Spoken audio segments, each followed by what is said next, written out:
अगर मैं कहूं कि इंसानी इतिहास की सबसे शक्तिशाली खोज एक छोटे से लड़के के चाय बनते देखने से शुरू हुई, अगर मैं कहूं कि भाप का एक छोटा सा बादल पहाड़ों को हिला सकता है, शहरों को चला सकता है और पूरी दुनिया को हमेशा के लिए बदल सकता है, तो यह है सच्ची कहानी उस छोटे से बादल की जो कर सकता था और कैसे उसने पूरे इंसान जाति को सुपर पावर दे दी।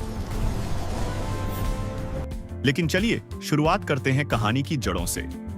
बहुत समय पहले दुनिया एकदम अलग थी।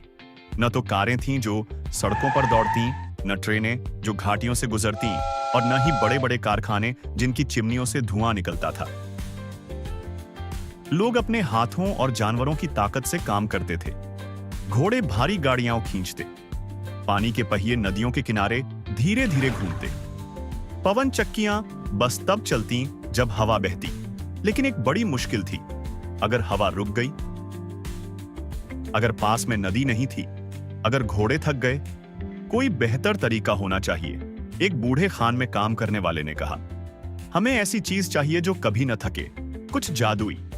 किसी को नहीं पता था उस जादू का जवाब तो उनकी रसोई में ही था। एक सर्द सुबह एक जिज्ञासु छोटा लड़का अपनी मां को चाय बनाते देख रहा था। पानी उबल रहा था और अचानक भाप निकली और भारी ढक्कन को ऊपर उठा दिया, जैसे कोई जादू हो। ये अदृश्य बादल कितना ताकतवर है, ये चीजें उठा सकता है। लड़का चकित होकर बोला, और वो सही था। भाप हजारों अदृश्य छोटे छोटे हाथों की तरह थी, सब एक साथ धक्का दे रहे थे। जब पानी बहुत ज्यादा गर्म होता है तो वो भाप में बदल जाता है और ज्यादा जगह घेरने लगता है।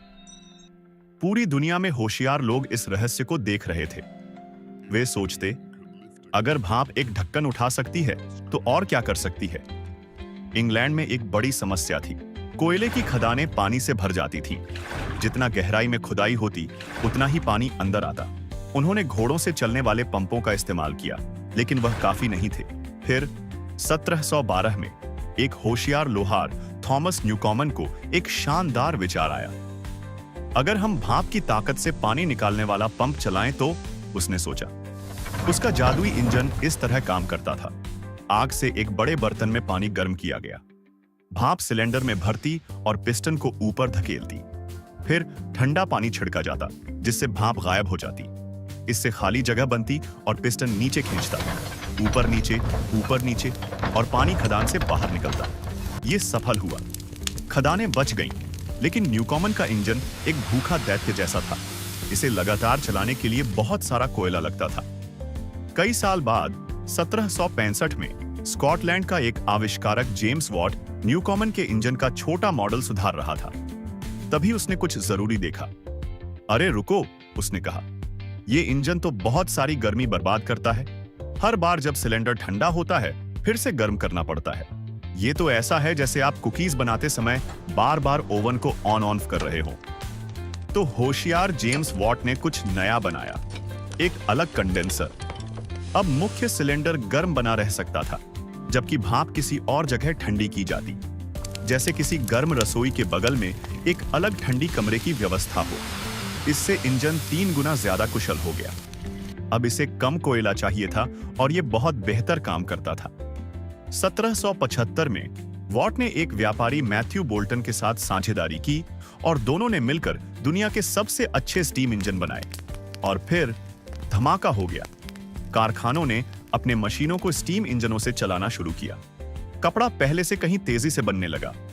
हथौड़े ज्यादा ताकत से चोट करने लगे। पहिए बिना रुके घूमते रहे। 800 तक हजारों स्टीम इंजन पूरे ब्रिटेन में काम कर रहे थे। फिर अमेरिका, फ्रांस और जर्मनी तक फैल गए। हर एक इंजन एक ऐसा जादुई सहायक था जो कभी थकता नहीं था। जो काम एक दिन में होता था अब सिर्फ 1 घंटे में हो रहा था। लोग अपनी आंखों पर यकीन नहीं कर पा रहे थे। शहर तेजी से बढ़ने लगे क्योंकि लोग स्टीम पावर्ड फैक्ट्रियों में काम करने आने लगे।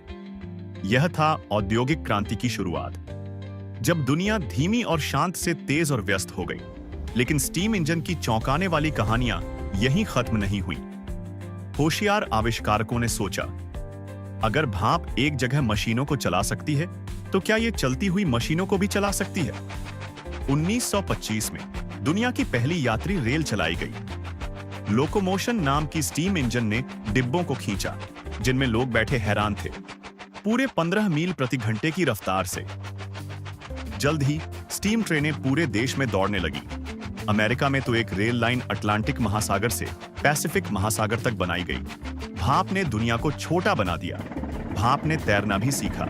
स्टीम शिप्स अब समुद्रों को पार करती थी, बिना पवन के इंतजार के। अब लोग कहीं भी कभी भी जा सकते थे, पर इसके अलावा भी कुछ अच्छे सहायक थे। नदी किनारे पानी के पहिए घूमते रहे, अनाज पीसने के लिए बढ़िया थे। पवन चक्कियां हवा को पकड़ती थीं, लेकिन केवल जब हवा चलती थी। घोड़े उन जगहों पर मशीनें चलाते थे जहां पानी या हवा नहीं थी, लेकिन घोड़े को आराम और खाना चाहिए था। भाप की सबसे बड़ी खासियत यह थी कि वह कहीं भी कभी भी काम कर सकती थी, रेगिस्तान में, पहाड़ों पर, दिन में या रात में।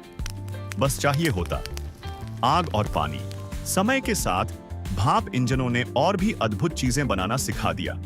इन्होंने बड़े जनरेटर घुमाकर बिजली बनाना सीखा। इससे हमें बल्ब, रेडियो और टीवी मिले। बाद में भाप इंजन के विचारों से पेट्रोल इंजन बने, कारों के लिए, और डीजल इंजन ट्रकों के लिए। और सोचो, आज भी भाप इंजन काम कर रहे हैं। दुनिया भर के पावर प्लांट्स में विशाल भाप टरबाइनों को घुमाकर दिन रात बिजली बनाई जाती है, जो आपके बल्ब, कंप्यूटर और टैबलेट को चलाती है। एक केतली से उठी जिज्ञासा की फुफकार से शुरू हुआ यह सफर। बना एक शक्तिशाली मशीन जो पानी खींच सकती थी और कारखाने चला सकती थी। उसने चलना सीखा, दुनिया पार की, और आज दुनिया को रोशन कर रही है। यह रहे कुछ मजेदार भाप से जुड़े तथ्य। हॉर्स पावर शब्द का आविष्कार जेम्स वॉट ने किया था। कुछ भाप से चलने वाली ट्रेनें 100 मील प्रति घंटे से भी तेज चल सकती थीं। आज भी कई पावर प्लांट्स में स्टीम इंजन का उपयोग किया जाता है। दुनिया की पहली कारें दरअसल भाप से चलती थीं। क्या तुम्हें पता है कि आज भी भाप तुम्हारे घर को बिजली दे रही है? भाप की कहानी अभी खत्म नहीं हुई है। वो आज भी हमारी जिंदगी का हिस्सा है। और ऐसे वीडियो देखने के लिए सब्सक्राइब करें।